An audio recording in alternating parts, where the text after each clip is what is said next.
Gun point पे तो नहीं आपको करा सोए मेरे साथ ना सोए अगर आप इतनी अच्छी हैं। क्या आपके दौर में ये सब कुछ था नहीं? हर दौर में होता है, इस दौर में अभी भी हो रहा है, पहले भी दौर था, 50 साल पहले भी ये था। लड़की या एक्टर्स जब तक खुद नहीं चाहेगी कोई मर्द दुनिया का कोई कुछ नहीं कर सकता। मीरा, नरगिस, निरमा, लैला, साहिबा, सजना, रमिया, रीजा, रिया, निशा, ये सारे नाम मेरे रखे। ये वक्त पढ़ने पे आपको अपना शौहर, यार, महबूब सब बनाने। इसका दांत यहाँ से था खुला हुआ था, उसको झिरी को भरवाया, कुछ बाजू थे, इन सबको समझ प्रॉपर बॉडी की सर्जरी सर्जरी करवाई। जनरल मुशर्रफ के लिए ऐश्वर्या राय भी आएंगी। ऐश्वर्या राय भी आएंगी जी, पाकिस्तान में 2 दफा। अच्छा। तीसरी शादी जो अभी उसने की है, मुझे तो लगता है चौथी ना करे। गले लग के सड़क भी जा रहे हैं और ऊपर से हाय बेटा बेटियों गले से जो चिपक रहे हैं। अस्सलाम वालेकुम ख़वातीन हज़रात, मैं हूं आपका मेज़बान सुमैर। तो आज के नए प्रोग्राम में हम आपको खुशामदीद कहते हैं। दोस्तों, आपने अपनी जिंदगी में स्टार्स तो बहुत देखे होंगे और इनके इंटरव्यूज भी बहुत सारे देखे होंगे, और आप सोचते होंगे कि यार कितने बड़े स्टार हैं, अचानक से आए और छा गए। लेकिन आपने कभी नहीं सोचा कि पाकिस्तानी फिल्म ड्रामा इंडस्ट्री के बड़े बड़े स्टार्स को आखिर बनाया किसने है, वो कौन है ऐसा जिसे स्टार मेकर कहा जाता है।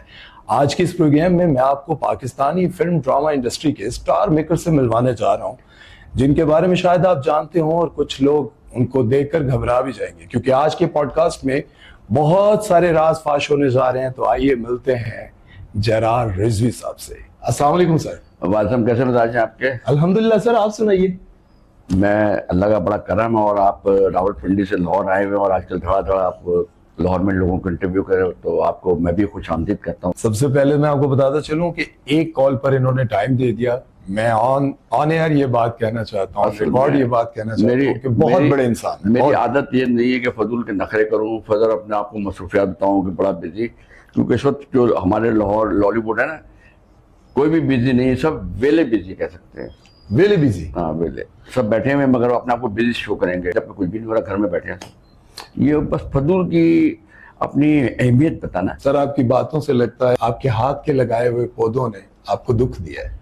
नहीं, मुझे वो क्या दुख देंगे, वो तो खुद दुख होते हैं। जब उनको प्रॉब्लम आती तो जलालुद्दीन को याद आता है, पर हर परेशानी के बाद काफ़ी हमारे स्टार्स हैं, हीरोने हैं, जब इनकी मुसीबतें आती हैं, मसला आता तो जलालुद्दीन भी आता था। वैसे जब हालात उनके सही चल रहे होते तो उनको नहीं पता कौन है जलालुद्दीन। असल में ये शोबिस के लोग हैं ना, ये वक्त पढ़ने पे आपको अपना शौहर, यार, महबूब सब बना लेंगे। वक्त गुजर गया तो आप उनकी नज़र में गधे और घोड़े की तरह हैं, चढ़ते सूरज के पुजारी हैं। हाँ, ये वो नेचर है इनका, नेचर है। ये जो चुना मनने वाली कौम है, किसी की भी नहीं हो सकती। आप हैरान हो जाएंगे ये जानकर कि आखिर जरार साहब ने किस किस को पहली बार चांस दिया। जरार साहब ने किस किस को आपने स्टार बनाया, किस किस को आपने पहली बार चांस दिया? 50 साल में इतने बना दिए कि जिनको बहुत से होंगे, नाम भी मुझे याद नहीं होंगे, जो कराची के बहुत से लड़के लड़कियां थे, पता नहीं कोई जिंदा है या मर गया, कहाँ चलेगा, जो बड़े नाम। मगर अल्लाह का शुक्र है कि अगर आप देखा जाए लाहौर से अगर आप लेना, नरगिस है, मदिया शाह, कमल, सोनिया, साहिबा, मीरा, निरमा, लैला, एहसन खान, फैसल कुरैशी, हन्नान, शाहरुख, तिलक शाह, कराची की निशा, सजना, लैला, बहुत लोग हैं जिनको मुझे नाम भी याद नहीं। और इस वक्त भी जो अभी लंबी जुदाई में जो लड़की आई है, फिजा अली, वो इंट्रोड्यूस मेरी थी और मैंने उसका नाम रखा था सभी का। ये जो नाम है ना, मीरा, नरगिस, निरमा, लैला, साहिबा, सजना, रमिया, रीजा, रिया, निशा, ये सारे नाम मेरे रखे हुए हैं। आपने रखे हैं सबके नाम? जी, ये नाम सारे मेरे रखे हुए। उनकी फिल्म हुस्न बेमिसाल में मैंने उसको इंट्रोड्यूस कराया था, साहिबा को। साहिबा को पहली बार साहिबा को आपने? जी हाँ, साहिबा को। अच्छा। और पहली फिल्म भी मैंने ली थी, जीते शान से असद को इसको इंट्रोड्यूस कराया था, असद को और साहिबा को। साहिबा को, ठीक है। मिस मीरा जी को भी आपने पहली बार चांस दिया? इंट्रोड्यूस ही कराया मैंने, पहले किया। अच्छा, इंट्रोड्यूस भी आपने करवाया? सारी कमर्शियल प्रमोट सारा कुछ मैंने ही किया है। ऐसे संगीता आपा, उनको भी मैं, हालांकि मेरी शायद उम्र में 2-4 साल छोटी होंगी संगीता आपा, मगर संगीता आपा से छोटी होंगी? संगीता मुझसे शायद छोटी हूँ, मगर मैं उनकी रिस्पेक्ट अपनी बड़ी बहनों की तरह उनकी इज्जत करता हूँ। संगीता आपा, मैं अगर किसी को कहूँगा ना बहन बेटी, तो मैं ये गले नहीं लगाओ मेरा बच्चा है, ये नहीं करता मैं लोगों की तरह। मैं सिर्फ सर पे हाथ रखा, कैसे ये करता हूँ। मैं इतना दूर से मिलता हूँ, जिसको मैंने बहन कहा, बेटी, भतीजी, जो भांजी, जो कहूँ। मेरी आदत नहीं है गले लग के सड़क भी जा रहे हैं और ऊपर से हाय बेटा बेटियों गले से जो चिमट रहे हैं। फैजल कुरैशी भांजा भी है, अब्बा की तरफ उनके जाएं तो मेरा भतीजा है। वैसे हम जो दोस्ती जो हमारे, वो भाई भी है, वैसे हम दोस्त भी हैं। देखे ना उसके माँ बाप का मोहब्बत इश्क मेरे सामने हुआ। अच्छा, फिर फैसल कुरैशी पैदा हुआ, वो जवान हुआ तो पहला इश्क उसके सामने हुआ, मेरे सामने हुआ। फिर वो तलाक हो गई, फिर दूसरा उसका रिश्ता कराची में, तो शादी में कराची से, लाहौर से मैं कराची गया हूँ शादी में। अच्छा, तीसरी शादी जो अभी उसने की है उसमें नहीं गया, बहरहाल तीसरी बीवी मेरे सामने आ गई। मुझे तो लगता है अब चौथी ना करे क्योंकि अच्छा, हमारे वैसे अब्बा ने वो- भी चार की थी, हो सकता है वो कहता हो कि चलो जरदार अंकल के वालिद का रिकॉर्ड तोड़ दो। पाकिस्तान फिल्म इंडस्ट्री के ऐसे ऐसे लोगों के राज हैं, तो अगर मैं बेचूं फिल्म में मीरे के बारे में मुख्तलिफ चीजें बना के डालूं तो वही बहुत रेटिंग हो। बहुत हो सकती है। सर, एक राइटर हैं जिन्होंने पाकिस्तानी एक्ट्रेस रीमा के बारे में ये कहा कि उनका रीमा नहीं, हीरा मंडी से नहीं था। रीमा नहीं, उन्होंने तो श्यामा नीली सबके बारे में। सबके बारे में कहा। तो ऐसा आपको गुस्सा तो बहुत आता है उनको? बहुत, मैंने बसा मेरे प्रोग्राम में काफी कुछ कहा मैंने। देखिए आप इतने बड़े राइटर हैं, अगर अल्लाह ने इज्जत, असल में पता क्या, अल्लाह एक टाइम आता है बहुत इज्जत देता आपको या मुझे, मगर एक ऐसी सिचुएशन आती है कि हमें हमारी जो दी हुई इज्जत है हमें को बेइज्जत भी कराना शुरू कर देता। अब वो दौर शुरू हुआ बेइज्जत होने वाला।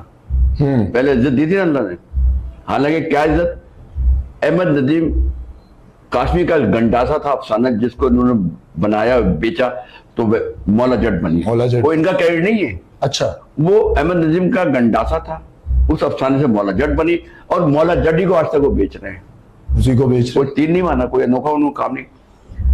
आप इतने बड़े राइटर हैं, आपको अल्लाह ने इज्जत दी यार। रीमा साइमा जी हो गई, नादरा बेगम हो गई, नीली बेगम हो गई, नूरजहां हो गई, मैडम नूरजहां, यार आप इनके बारे में वो बातें कर रहे हैं। जब ये स्टार्ट थी तो उनके सामने आप लोग हाथ बांध के खड़े होते थे। अच्छा, ये उनके सामने हाथ बांध के खड़े थे? सब ये बड़े बड़े जितने फन्ने खा बनते हैं ना, आपके जितने 80 के बाद जो राइटर डायरेक्टर है किसी एक्टर के सामने न बोलते न बालते, बस यस हाँ यस मैडम। आपने मैडम नूरजहां के बारे में बातें की, आप क्या दुनिया को बताना चाहते हैं कि मैडम नूरजहां की कोई बुरी औरत थी?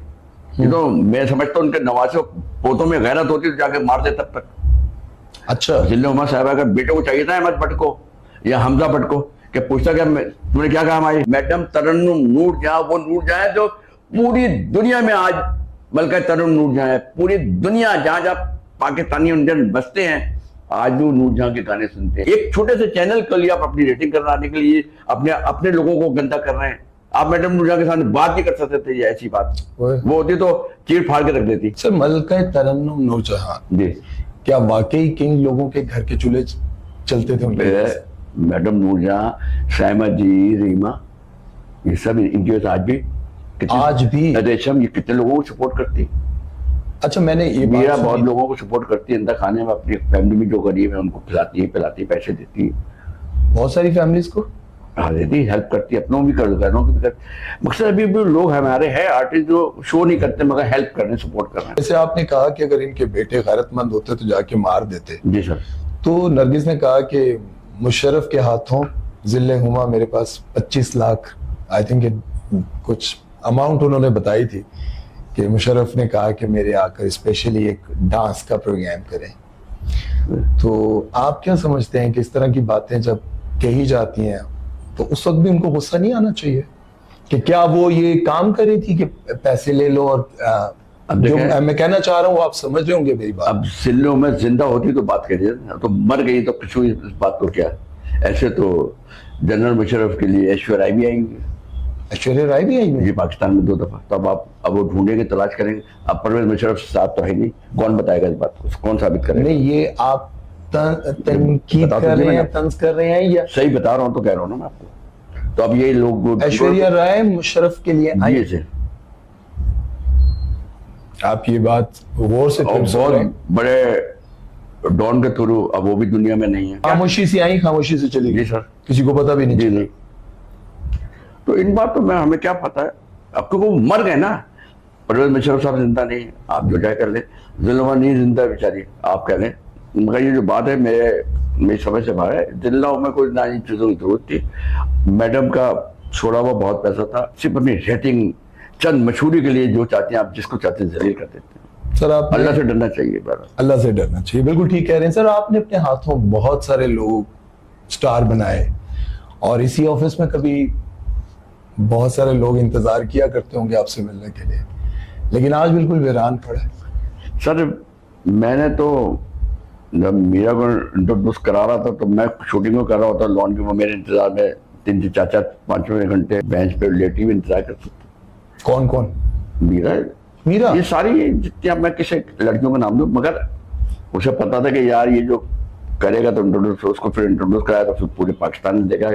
जबकि सैयद नूर साहब, रुखसाना भाभी की मिसेज बीजी सब कहते वो पागल है, सही मारा आपा तक पागल कहती थी संगीता आपा सब, मगर फिर सही मारा आपा को मैंने साइन कराया 4 फिल्में।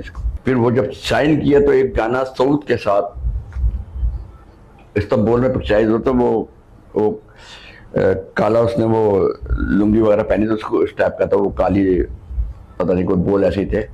जब वो गाना एवेन्यू में चला है तो जावेद शेख साहब ने भी देखा, जावेद शेख साहब ने फिर वो गाना देख के चीफ साहब ने हीरो लिया। वो गाना देख के? जी हाँ। आपने बताया कि उस वक्त संगीता आपा ने कहा ये पागल सी है, सबने कहा ना, सबने। नूर साहब ने, रुखसाना भाभी मिसेज जो उनकी, क्या वो वाकई उस वक्त भी वैसी थी जो जिस तरह आज वो हरकतें कर जाती है? पागल उसको नहीं कह सकते, बहुत चालाक तेज है, लावाली आप कह सकते हैं, जिसको उसको पता नहीं था कि अगर मैं फिल्म में आऊंगी, फिल्म में काम करूंगी, टाइम दूंगी तो क्या इज्जत बनेगी। जब उसे एहसास हुआ तो फिर उसने जब काम करना शुरू किया तो आप उठा रहे। मेरे से कुछ गलतियां हुई, हम उसके साथ चल रहे थे, जिस कोई ऐसी वजह हुई सोच की वजह से मेरा ताल्लुकात उससे खराब हो। वरना हमारी प्लानिंग ऐसी थी कि साल में 2 दफा लड़की के टाइटल में फिल्म बनाई थी मैंने। अच्छा। जैसे महंगी लड़की, rifle girl, pretty girl, model girl, इस टाइप के नाम, अकेली से इस टाइप के, रिवेंज, इस टाइप के नाम रखे थे, इस टाइप की स्क्रिप्ट है। मगर उसकी लड़ाई झगड़े से ये हुआ वो सब कुछ खत्म हो गया। वरना हर साल हम 2 फिल्में बनाते रहते। मतलब उनके अंदर एक आदत थी। साइमा जी थी, नूर साहब बना रहे हैं ना, बिल्कुल है। तो चलते रहे, मीरा को लेकर चलते। तो आज मीरा इस वक्त पाकिस्तान में इस वक्त टॉप की होती अगर प्लानिंग से सही चलती। प्लानिंग की कभी कोई चक्कर, कभी जिससे मेरी उसकी कई दफा नाराजगियां हुई, फिर मैं भी पीछे हटता चला गया। अच्छा। फिर मैंने सना को प्रमोट किया, फिर सपने देखा गए, जबकि पूरी इंडस्ट्री कहती जरा सा भी तो फिलहाल पे कुछ नहीं हो सकता। मैंने कहा आप दुआ मांगे, चले वो कारतूस को चलाएंगे। और एक दफा सना को आपने कैसे इंट्रोड्यूस किया? वो तो प्रमोट किया। अच्छा। वो तो फ्लॉप हो गई थी यार। सैयद नूर साहब और एसबी जाफरी हमारे दोस्त हैं, भाई हैं, संगम में लाए थे शान और रेशम के साथ सेकंड हीरो। Second hero. फिर नूर साहब ने जिसको सेकंड हीरो लेके आए, जिस लड़की को, अगली पिक्चर चूड़िया में वो साइमा जी और ममराना हीरोइन, और कॉमेडी सरदार कमाल के साथ कॉमेडी कर रही थी। ठीक है। फिर इस सना को यहाँ से मैंने प्रमोट करना शुरू किया। उसके बाद तो फिर जावेद शेख साहब ने ये दिल आपका वो में लिया, संगीता आपा ने रेशमा में लिया, हसन अस्करी साहब ने उसको लिया जन्नत की तलाश में। इससे पहले भी तो सब ये लोग थे उस वक्त के, सभी किसको नजर नहीं आ रहा था कि सना कौन है। जब हमने प्रमोट किया, बड़े बड़े शूट मैंने कराए, फैलाए, तो सबको निकाला ये तो लुक ही चेंज हो गई। इसका दांत यहाँ से था खुला हुआ था, उसको झिरी को भरवाया, कुछ बाजू बाजू थे, इन सबको समझ प्रॉपर बॉडी की सर्जरी करवाई। उसके बाद शूट वूट जब लगे तो लोग परेशान हुआ। इनमें से आज तक आपके लिए फर्मा बर्दार, क्योंकि अब फिल्में नहीं बन रही, हमारी नादरा बेगम, आपको कॉल कौन करता है, मिलने कौन आ जाता है? दिल्ली बेगम, नादरा बेगम जब मिलती थी, रीमा मिलती थी जहाँ स्टूडियो वगैरह में, जब भी कहा जरार साहब कैसे, रुक के बात करता है, फैमिली की खैरियत पूछती हैं, घर वाले कैसे हैं, वाइफ कैसी है आपकी, जरार साहब। ये होता है रिस्पेक्ट, इज्जत देना। तो और भी हमारे जो आर्टिस्ट है, नहीं सर, मेरा कहने का मतलब ये है, मेरा कहने का मतलब ये है कि देखें, जब काम हो रहा होता है तब तो दूसरे तीसरे दिन कोई फोन कर लेता है, मिलने भी आ जाता है, और जब पता चल रहा हो कि फिल्म बनने वाली है तब तो सुबह शाम कोई चक्कर लगाता है। लेकिन अब जबकि काम नहीं है, कौन सी ऐसी एक्ट्रेस है जो आपका हाल पूछ लेती हो, आपसे मिलने आ जाती? अभी भी लैला है, मीरा है, अभी भी वो एक दूसरे हम जो बातचीत चलती, कराची में निशा है, वो भी है, सजना है, ये फोन भी करती है, खैरियत पूछती हैं, कोई मसला मसाइल प्रॉब्लम आते हैं तो भी करती हैं। अच्छा। कभी कभी साहिबा से बात होती है। सर सबसे ज्यादा मुश्किल वक्त में इनमें से कौन सी एक्ट्रेस काम आई? मुश्किल वक्त में कोई काम नहीं आता। मैं ना किसी से मांगना चाहता हूँ, ना अल्लाह मुझे किसी की हेल्प सपोर्ट की, मगर दुख ये होता है कि जिनको हमने प्रमोट किया, इंट्रोड्यूस कराया, चाहे वो फैसल कुरैशी हो, एहसन खान हो, मीरा हो, जब ये प्रोडक्शन करते हैं या कोई काम करते हैं तो इनको तो गैर नजर आते। कभी इन्होंने सोचा कि यार जरार साहब ने तो हमें कराया था, यही मैं पूछना चाह रहा तो था। मैं कि हम क्या है, हम तो उंगली पकड़ के तुम्हें चलाया था। जब आप काम करते हैं तो कोई और आते हैं। अमेरिका में है सलमान भट्ट साहब प्रोड्यूसर, उन्होंने फाइनेंस किया हुआ है मीरा को। तो अभी उसने एक सीरियल शुरू किया संगीता आपा को लेकर, उमराव जाने था अभी। हाँ ठीक है। और शान को लेके एक फिल्म शुरू की हुई।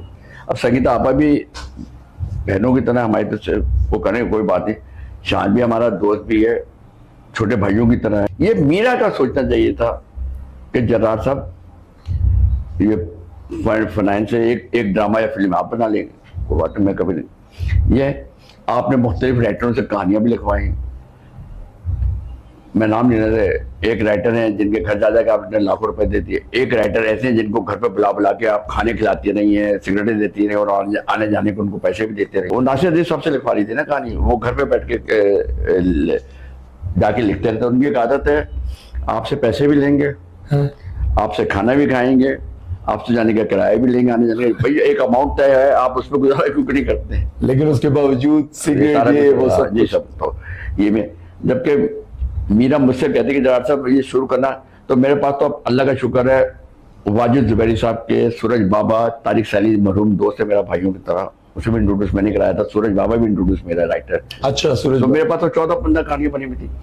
5 फिल्मों का मेरा म्यूजिक बना हुआ है, अल्लाह का शुक्र। म्यूजिक एक इलाज नहीं, बेवकूफ वाला म्यूजिक। मीना मलिक और मीरा को आपने इंट्रोड्यूस करवाया, पाकिस्तान से आपको बड़ी मोहब्बत है, लेकिन इन दोनों ने इंडिया में जाके जिस तरह के किरदार किए, जिस तरह की इनकी ड्रेसिंग थी, जो चीजें वायरल हुई, ये सोचती थी कि हम पाकिस्तान में। एक और भी तो है जिसने इस टाइप के 2-4 लड़कियों के, उनका नाम क्यों नहीं ले रहे आप? सर आप बता दें, मैं मेरे ख्याल मोनालिसा। जी जी, मोनालिसा नाम चेंज कर लिया। बिल्कुल बिल्कुल। हालांकि उसका इतना बड़ा नाम था कि लेकिन मैं उन लोगों की बात कर रहा हूँ जो आपके हाथ के लगाए हुए, तो वो जब इंडिया में जाके इस तरह काम करके आए, किरदार आपने कभी उनको नहीं, अपने किरदार कैरेक्टर तो ये तो आप पे डिपेंड है ना कि आप क्या कर रहे हैं। मेरा काम है, मैंने इंट्रोड्यूस कराया। लेकिन आपको लगता है कि इन दोनों ने अपना कैरियर तबाह किया वहां जाकर काम करने के बाद? हाँ, वो कोई फायदा नहीं पहुंचा। मैं समझता हूँ सिर्फ पाकिस्तान से सही जो फायदा इंडिया में जाके का, वहां तो नदीम साहब ने किया था, उनको भी नहीं। हाँ, मोहम्मद अली साहब ने और जेबा भाभी ने किया था, उनको फायदा नहीं पड़ा। उनके सारे रोल मनोज कुमार ने करेक्टर कर दिए। जब फवाद खान का और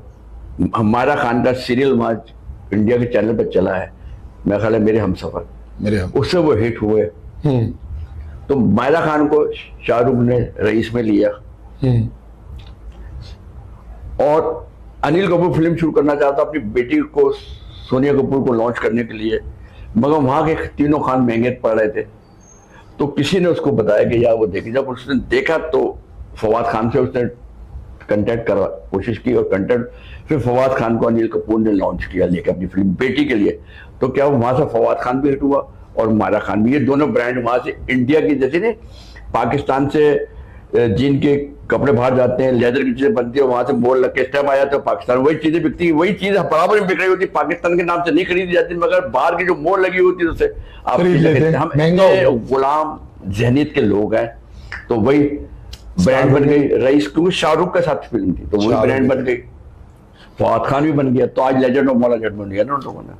अच्छा सर, जितने हुमायूं मजीद ने वहां काम किया तो उसको भी लिया गया। मगर इन लोगों ने इंडिया काम करके पाकिस्तान की इज्जत बनाई और एक नाम बनाया, जिसकी वजह से मायरा खान, फवाद खान आज भी कई फिल्मों के प्रोजेक्ट में काम कर रहे हैं। हानिया आमिर ने जो काम किया दिलजीत की फिल्म अपने इसमें सरदार जी 3 में, तो आप देखें हानिया ने भी काम इतना अच्छा किया कि उसकी पूरी दुनिया में इज्जत हो रही है। बात यह है कि काम आप करें, ऐसा रोल ऐसा करें कि अगर आप दुश्मन ममालिक की जाके किसी प्रोजेक्ट में काम करें तो अपनी बात अपने आप को मनवाएं, अपने मुल्क की इज्जत बनाएं। ये नहीं कि वहां जाके 2 नंबर ऐसे काम करें जो आपकी इज्जत खाक में मिल जाए। निशो बेगम के साथ आपकी बड़ी दोस्ती है। मेरी सबसे बहुत इंडस्ट्री के हीरो सबसे सब बहुत अच्छी दोस्ती है। आप क्या समझते हैं रैम्बो और साहिबा, इनके दरमियान जो लड़ाई डली, सॉरी रैम्बो की वजह से डली है, माँ बेटी के दरमियान जो बाप से मिलवाना और ये सब कुछ? मेरी फिल्म के बाद जावेद सालिम साहब, सैयद नूर साहब, अल्ताफ साहब, सबने साहिबा को लिया, सबने लिया। 3 बड़े डायरेक्टर हैं पाकिस्तान के। निशो बेगम रैम्बो के सब ना, क्या जाहिर रैम्बो कोई खूबसूरत आदमी तो नहीं है, एक्टर अच्छा है वो, नो डाउट, और गेस्ट हाउस में बहुत अच्छा खान के, लेकिन पर्सनालिटी उस तरह नहीं, वो एग्री नहीं हुई। अब आ गई बात के, अब शादी हो गई, लव हुआ, जो पहले भी थोड़ी निशो बेगम ने थोड़ी सी मुखालफत की थी, बाद में फिर वो साहिबा के समझाने से, वो माँ थी ना, उन्हें माना कहना और अपनी बेटी की शादी रैम्बो साहब से करते। देखें उनके मियाँ इनाम रब्बानी साहब से ताल्लुकात खत्म हो गए, जब छोटी सी थी तो उन्हें तलाक हो गई थी, वो छोड़ के चले गए। अब 25-30 साल के बाद उनको क्या ख्याल आया कि वो आए हैं और साहिबा ने भी बड़ा रेस्पेक्ट किया। वो तो बात था, चलो इज्जत देना, रेस्पेक्ट करना था। रैम्बो ने भी कहा कि हमारा ससुर है, इज्जत रेस्पेक्ट देना कोई बुरी बात नहीं, मगर आपको सोशल मीडिया पे एक्सपोज करके जो उनको डाला है आपने, और आपकी गुफ्तगू बातों से लगाया है कि जैसे मेरी माँ अच्छी नहीं थी या मेरी सास अच्छी नहीं थी, ये जो उन्होंने अपने सोशल मीडिया में अपने इनाम रब्बानी साहब के साथ जो गुफ्तगू करके जो डाला है ना, वो इन्होंने रेम्बो साहब ने गलती की। रुबानी साहब तो कहते थे कि मैं साहिबा निशो बेगम की कुर्बानी थी, उन्होंने बच्ची को पाला, स्ट्रगल की, कामकाज किया। तो अब ये सोचना चाहिए कि मेरी माँ ने किस तरह से मुझे पाला पोसा है। आपके ऐसे बाप कौन से आया था? बाप तो इसलिए आया था तुम्हारा नाम हो गया था। 25-30 साल गुजर गए, पहले क्यों नहीं आया? नहीं सर, रुबानी साहब ने तो कहा कि मैं तो आता रहा हूँ, मुझे मिलने नहीं दिया। कोई नहीं, सब गलत बात, कोई नहीं आया। वो कहते हैं मुझे धमकियां दी जाती थी। कोई निशो बेगम ने बदमाश पाले तो कौन धमकियां देगा? तो कोई धमकियां नहीं, कोई मैं नहीं। कई बार सब गलत बात है। वो चले गए तो पाकिस्तान से छोड़ छाड़ के, फिर कोई नहीं। तो कोई मतलब ये सच फिर अदालत में जाते हैं, अदालत के थ्रू आ जाते हैं मिलने। अदालत ने उनको दे दी परमिशन, जा ले ले। उनके मुताबिक तो 30 साल के बाद पावरफुल थे, और 30-35 साल, यार क्या हो गया? बहुत पावरफुल थी। अदालत से ज्यादा पावरफुल थी निशो बेगम को, मिनिस्टर लगी थी वो, एक आर्टिस्ट ही थी ना भाई। आप अदालत में कहते मैं अपने बच्चों से मिलना, बच्ची से मिलना चाहता हूँ, अदालत ऑर्डर नहीं कराती आपको, कहाँ मिले? महीने में 1 दफा मिल सकते हैं आप। अच्छा, आपको क्या लगता है कि मतलब जिस तरह निशो बेगम आज भी सोशल मीडिया पर बड़ी मासूमियत से, वो हकीकत में ऐसी है? तो मासूम कोई खुदा न खास्ता कोई वैम्पिश, वो तो हीरोइन थे नहीं नहीं, जो उनका एक अंदाज है बड़ा मासूम। निशो बेगम देखें, पाकिस्तान की वो स्टार है कि पाकिस्तान के 2 हाथी पिलर थे, मोहम्मद अली साहब और नदीम साहब, उनके साथ एज ए हीरोइन बाजी में आती, और इकबाल शहजाद साहब डायरेक्टर थे, और 2 इतने बड़े सतून हैं जिनके साथ उन्होंने परफॉर्मेंस किया और अपने आप को मनवाया, और वहां से हिट हो। अच्छा, ये वो दौर था जब कलर फिल्में ही पाकिस्तान में बन रही थी, ब्लैक एंड व्हाइट, मगर निशो बेगम टोटल कलर फिल्म की हीरोइन, किसी एक ब्लैक एंड व्हाइट फिल्म में ऐसे हीरोइन ने काम नहीं किया। सर, उस दौर में सबसे महंगा एक्टर मोहम्मद अली, वहीद मुराद, ये सब बराबर चल रहे थे, सबसे महंगा है। सबके जो रेट बढ़ाया वो नदीम साहब ने बढ़ाया। नदीम साहब की वजह से। नदीम साहब ने पैसे जो मांगे उनको देना पड़ा। कुछ लोगों की वो फिल्म नहीं करना चाहते थे, जिन्होंने उस दौर में उनको रिजेक्ट किया था कि तुम्हारी लाख लंबी है, ये कुछ अजीब बातें हुई थी। उन्होंने जानबूझ के उन फिल्मों का काम करने से मना किया, तो उन्होंने कहा नहीं आप ना करें। लोगों ने कहा पैसे, तो उन्होंने कहा ये जान छोड़ दे मेरी, तो उन्होंने रेट इतने बनाए, उन्होंने दे दिए, तो वो रेट बढ़ते गए। नदीम साहब ने पाकिस्तान इंडस्ट्री में, मोहम्मद अली साहब हो या वहीद मुराद साहब हो, शाहिद साहब, रेट बढ़ाने वाले नदीम साहब, फिर रेट बढ़ते चले गए। और नदीम साहब उस वक्त की सबसे हाईएस्ट पेमेंट नदीम साहब ओनली क्या मिली होगी वैसे? ये नहीं पता, अंदाजन कोई कुछ आज के उस देखा ना, ये रेट ये चल रहे थे 50,000, लाख, 2 लाख इस टाइप एक फिल्म। हाँ, कोई आज के आज तो करोड़, 2-2 करोड़। फाद मुस्तफा 1 करोड़ मांगता है, और ये फवाद खान 2 करोड़ मांगता है। शान साहब भी इस वक्त 1.5 करोड़ मांगते हैं, शान भी पैसे मांगता है। अच्छा, मीरा भी कहती है कि मैं इतने अमाउंट लूंगा, ये करूंगा, वरना इसीलिए मीरा फिल्में नहीं करती। आज के दौर में आप जो आपके हाथ के लगाए हुए पौधे हैं, उनमें से सबसे महंगी एक्ट्रेस कौन है? नाम बस बताइए सर। देखें ना, इस वक्त भी जो आर्टिस्ट है, इस वक्त काम तो सभी करें, मगर मीरा की इस वक्त भी पोजीशन बहुत अच्छी है, पोजीशन अच्छी है। देखिए मैं फिल्म के लिहाज से, मैं समझता हूँ नए लोगों में फवाद खान, फाद मुस्तफा, और लड़कियों में महविश, मायरा खान और हानिया आमिर। और इन लोगों का कुबरा खानी बहुत अच्छी थी, मगर वो भी गौर से शादी करके गौर रशी से वो एक साइड हो गई। मगर ये सब अच्छे लोग हैं, मगर शान और मीरा से ज्यादा अभी भी परफॉर्मर में कोई पूरे पाकिस्तान में कोई नहीं है। माहिरा खान की फिल्म आई लव गुरु, लोगों ने आंटी अंकल कहना शुरू कर दिया है। आंटी अंकल कहना शुरू, तो कहने से वंटी हो गई। नहीं, मेरी बात सुन। लोग कह रहे हैं कि हमें नए चेहरे चाहिए। यार हॉलीवुड के तो 60-70 साल की उम्र में भी लड़के लड़कियां काम कर, बात है कि आप रोल पे फिट बैठ रहे हैं, परफॉर्मेंस सही कर रहे हैं, ओके, तो उनके कैसे से क्या होगा, वो फ्लॉप हो गए, उसने सारे रिकॉर्ड तोड़ दिए, 70 करोड़ को क्रॉस कर चुका। तो हिमायूं सही कंटिन्यू 6 फिल्में बनाई है, 6 की 6 सुपर हिट है उसकी। Super hit. मैं हूँ शाहिद आफरीदी से लेके सारी फिल्में हिट है। अच्छा सर, आप शान की देखें ना, अभी शान से एक गलती हुई है, अगर जरा असल 95% इंग्लिश है, इंग्लिश में डायलेक्ट चल रहे हैं। अब पाकिस्तान के तो उर्दू लोग देखते हैं ना, हॉलीवुड की फिल्म उर्दू ट्रांसलेट हो रही। मैं तो अभी मशवरा शान को, अगर शान उस फिल्म को डबिंग करे उर्दू में दोबारा, और उस फिल्म को डबिंग करके उर्दू करके दोबारा लगाए तो चलेगी फिल्म। बड़ा एक तल्ख सा सवाल है जी बताएं। ये इंडस्ट्री जो है आज की भी और पहले की भी, casting couch harassment, directors actress के साथ जो अपना फिजिकल रिलेशन रखना, उनको लालच देना, स्टार बना दूंगा भाई, मेरी ख्वाहिश पूरी कर दो। दुनिया में चाहे शोबिस के लोग हों, चाहे सियासी के लोग हों, चाहे वैसे लोग हों, फैमिली सोशल मीडिया के लोग हों, कोई जबरदस्ती लड़की के साथ कोई कुछ नहीं कर सकता। हमेशा काम अंडरस्टैंडिंग से होता है। मीरा को भी जब सही माना अपन ने कहा कि जरा सारे तो लोग कहते हैं कि ये पागल है, मैं तो इसको साइन नहीं करूंगी। मैंने कहा ये वजह नहीं है कि आप उसको कहने को पागल है, पागल नहीं है। वो फिल्म स्टूडियो वगैरह में गई, कुछ लोगों ने ऐसी उससे गुफ्तगू की है जिसकी वजह से वो गाली गलौच उसने की, नाराज हुई, इसलिए उसको वो पागल कह रहे हैं, उसके खिलाफ बातें कर रहे हैं। वो उनकी उसने डिमांड पूरी नहीं की, इसलिए ये किया। मगर लड़की या एक्टर्स जब तक तो खुद नहीं चाहेगी, कोई मर्द दुनिया का कोई कुछ नहीं कर सकता। खलील साहब भी ये कहते हैं, खलील साहब भी ये कहते हैं, जो रातों रात स्टार बनना चाहेगी। तो खलील साहब के खिलाफ भी बातें की थी। यार आदमी एक मिलने गया तो तुमने उल्टी सीधी चीजें चला दी। खलील साहब को कमी है, जैसे जो भी लड़के का जो चलाया था बैरियम, खलील साहब तो चाहे तो बड़ी से बड़ी हीरोइन को बुला सकते हैं अगर वो चाहें। अगर गलत करना चाहें कोई काम, अल्लाह ने उनको नाम इज्जत दिया, सब कुछ है, तो वो ऐसी लड़कियां रह गई हैं खलील साहब के लिए। क्या आपके दौर में ये सब कुछ था नहीं? देखें, हर दौर में होता है, इस दौर में अभी भी हो रहा है, पहले भी दौर था, 50 साल पहले भी ये था, मगर ये अंडरस्टैंडिंग से हुआ तो वो बीवियां बनी थी ना। हीरो ने डायरेक्टरों की और प्रोड्यूसरों की, हीरोज की जो हीरो ने बीवियां बनी, अंडरस्टैंडिंग से बनी ना। सर मैं अंडरस्टैंडिंग और बीवियां बन जाने वालों की तो यार आप ना करें काम। अगर आप समझते हैं ये बंदा मुझे डिमांड कर रहा है, ना आप करें। किसने कहा फिल्म कर ना करें तो आप में टैलेंट है ना तो लेगा। सर बड़ी एक्ट्रेस खुद कहती हैं कि टैलेंट बेशक हो, काम ही नहीं मिलता। ये सब एक इल्जाम है, आप इंडस्ट्री को बदनाम किया जा रहा है।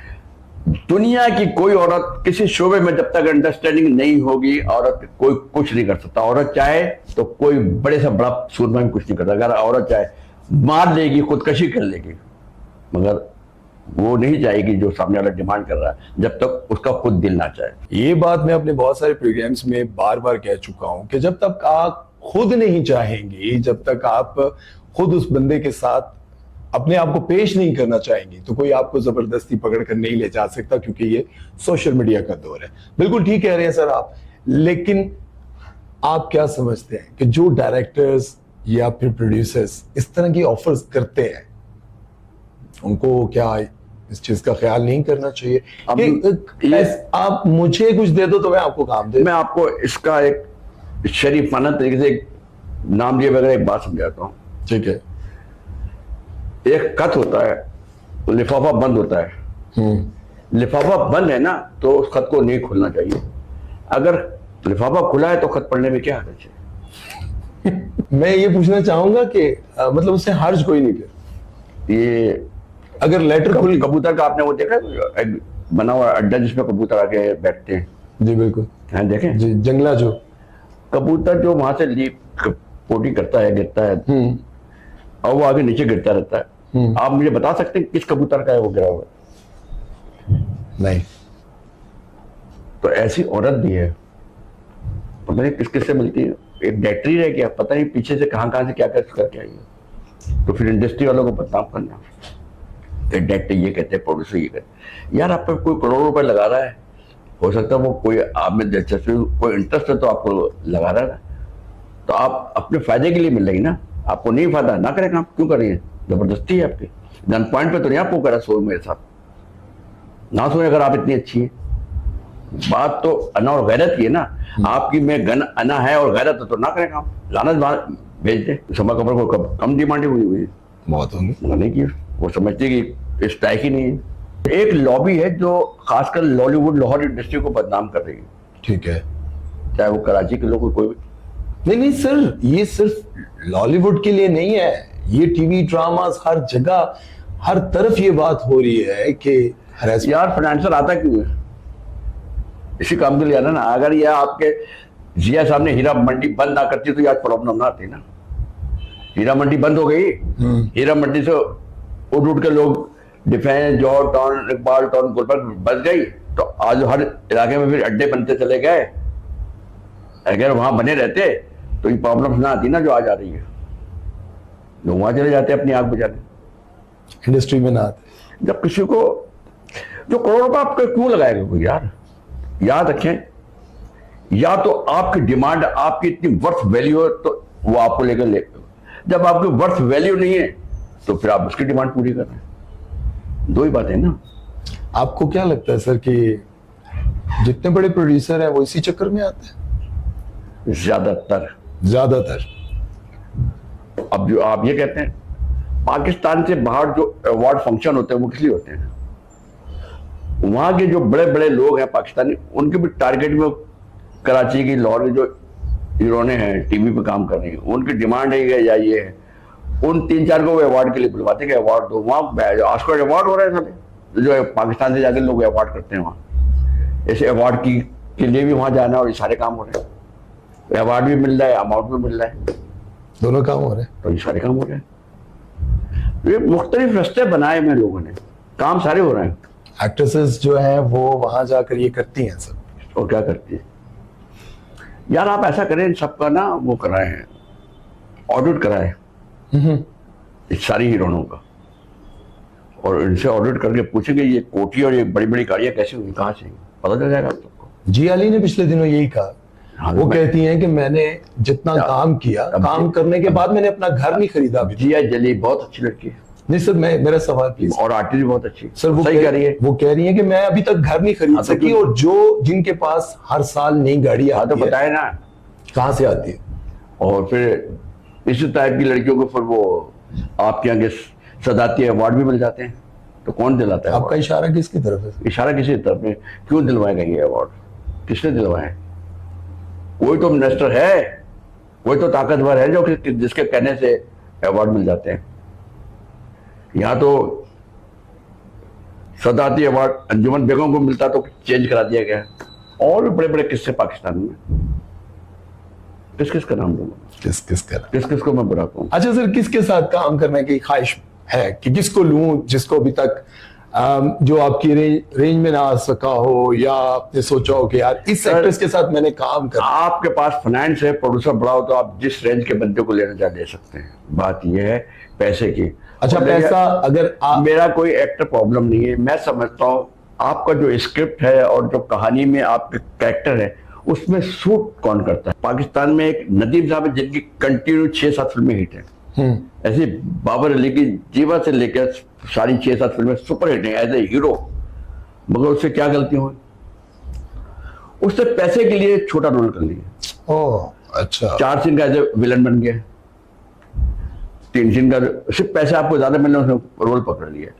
अब उससे क्या, उसकी हीरोशिप खत्म करके अब वो आप बाप दादा नाना बन गए। आपको क्या लगता है कि देखिए हुमायूं सईद इतना बड़ा एक्टर है बाबर अली, हुमायूं सईद से छोटे ही है मेरा ख्याल। हाँ तो फिर लेकिन इनकी एज 2-4 साल का फर्क है ना। करना तो आज चाहिए हुमायूं था सईद एज ए हीरो कर रहा है ना। हाँ, कर रहा है। अगर बाबर अली ये गलती ना करा होता आज भी वो हीरो होता। तो सर घर भी तो चलाना था। ये मकसद घर चला के अपना कैरियर दांव पे लगाते हैं, लगा दिया करके आप सोना खाना है, जो आपको 3 वक्त की रोटी खानी है, उसके लिए आप कह रहे हैं यार किचन के लिए सब कुछ करो। ये लफ्ज़ गलत है। आप सिर्फ पैसे को देख रहे हैं, आप अपना फ्यूचर देख ही नहीं। अपना फ्यूचर आपने खुद दांव पे लगाया। अभी देखें, मैं हूं मंटू की फर्स्ट एपिसोड देखें, बाबर अली की परफॉर्मेंस देखें। बात इतना बड़ा एक्टर है वो, मगर खुद अपने आप को जाहिर कर दिया। उसमें किसी का कसूर अपना है, वो यानी कि अपना दुश्मन खुद है। वो अपने पाँव पर खुद कुल्हाड़ी मार रहा है, उसको दुश्मन की जरूरत ही नहीं। अच्छा सर, कौन सी ऐसी एक्ट्रेस जिसने आपको इंतहा का तंग किया हो? नाम सिर्फ थोड़ी सी। मेरे ही तंग करती है। मेरे ही तंग वो तंग भी वो करती है, वही फिर प्यार भी करती है। वही थे दोनों काम उसके। तंग भी वही करती है, प्यार भी। अच्छा, बाद में उनको ख्याल आ जाता है, फिर वो कहती जा गलती हो गई है। वो जब जरूरत पड़ती तो हम ही उसको याद आते हैं। अच्छा, कौन सा ऐसा एक्टर जिसके साथ काम करके लगा हो दोबारा कभी नहीं करूंगा? एक्ट्रेस या एक्टर सर? नाम नहीं, मेरे साथ सारे एक्टर अच्छे हैं। नहीं सर, कोई तो ऐसा वाकया? नहीं, अल्लाह ना करे। नहीं, मैं सबने काम किया, जो भी मेरे साथ कोई। सर अगर आज के दौर में अगर आप कोई नई फिल्म अभी बनाना चाहें तो किसको कास्ट करना चाहेंगे? रेशम, महविशात, मायरा खान, हानिया आमिर? महविशात मैं उसको समझता हूँ कि फिल्म के स्क्रीन की हीरोइन वही है। कौन सी एक्ट्रेस को कहना चाहेंगे कि बस अब आराम करो, तुम्हारे बस की बात नहीं रही? मैं किसी को नहीं कहना चाहूंगा, ना कहूंगा, क्योंकि जब तक अल्लाह ने उसको इज्जत दी, चाहे वो बुढ़िया हो गई कुछ भी, अगर वो अल्लाह उसको इज्जत दे रहा है, लोग उसको परफॉर्मेंस देख रहे हैं। अब देख रहे मायरा खान को ले लेना, तो आज भी उसको लोग पसंद कर रहे हैं। अच्छा सर, ये बताएं कि अगर बाबर अली एक्टर ना होते तो क्या होते? वैसे क्रिकेटर होता, क्रिकेटर होते। रैम्बो एक्टर ना होते तो वो भी क्रिकेटर ही होता या सिंगर होता। सिंगर होते। अच्छा, गाते अच्छे हैं। गाता भी था। अच्छा, अच्छा और बात। शान के बारे में क्या है? कहना है? शान के बारे में क्या कहना चाहिए? शान बहुत अच्छा क्रिकेटर, बहुत अच्छी क्रिकेट खेलता था। आप ये देखें शान की अच्छा। कमाल है।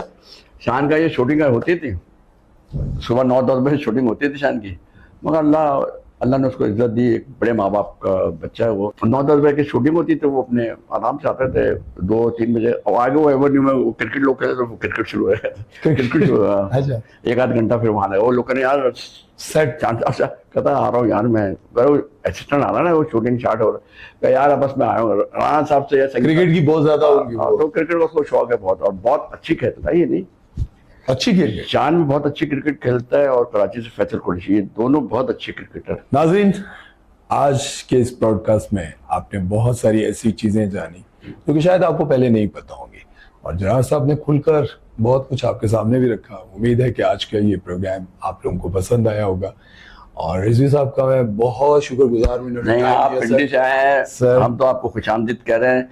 पिंडी, इस्लामाबाद, मुल्तान, फैसलाबाद से कोई भी आया, शो भी हर फिल्म इंडस्ट्री के बारे में कोई बात कर, मैं हर वक्त हाजिर हूँ।